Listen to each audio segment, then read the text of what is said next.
യേശുവിൽ പ്രിയപ്പെട്ടവരെ, നമ്മുടെയൊക്കെ വീടുകളിലും ദേവാലയങ്ങളിലും ഈശോയുടെ രൂപങ്ങളും പ്രതിമകളും ഒക്കെ സ്ഥാപിച്ചിട്ടുണ്ട്. അതുപോലെ തന്നെ മറ്റു വിശുദ്ധരുടെയും. നമ്മളൊരിക്കലും ഈ ജീവനില്ലാത്ത പ്രതിമകളെ, രൂപങ്ങളെ അല്ല സ്നേഹിക്കുന്നതും ആരാധിക്കുന്നതും. അതൊക്കെ പ്രതീകങ്ങൾ മാത്രമാണ്. നമ്മൾ ആരാധിക്കുന്നത് സജീവനായ, നമ്മുടെ ഉള്ളിൽ വസിക്കുന്ന ദൈവത്തെ തന്നെയാണ്.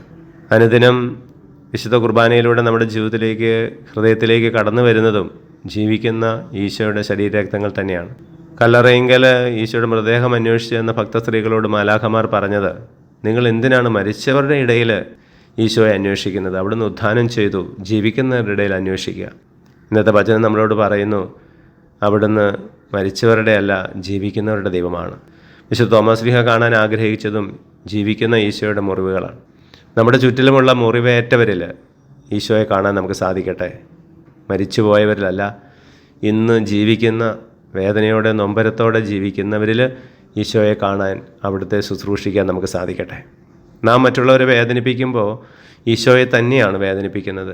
സാവൂളിനോട് ക്രിസ്ത്യാനികളെ പീഡിപ്പിച്ചപ്പം പറഞ്ഞത്, നീ പീഡിപ്പിക്കുന്ന ഈശോയാണ് ഞാൻ എന്നാണ്. അതുകൊണ്ട് സജീവനായ ദൈവത്തെ മറ്റുള്ളവരിൽ കണ്ടുകൊണ്ട് ജീവിക്കുന്ന ദൈവത്തെ, ജീവിക്കുന്നവരുടെ ഇടയിലുള്ള ദൈവത്തെ നമുക്ക് കണ്ടെത്താം, അവിടുത്തെ സ്നേഹിക്കാം, ആരാധിക്കാം.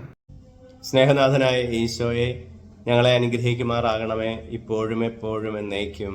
ആമേൻ.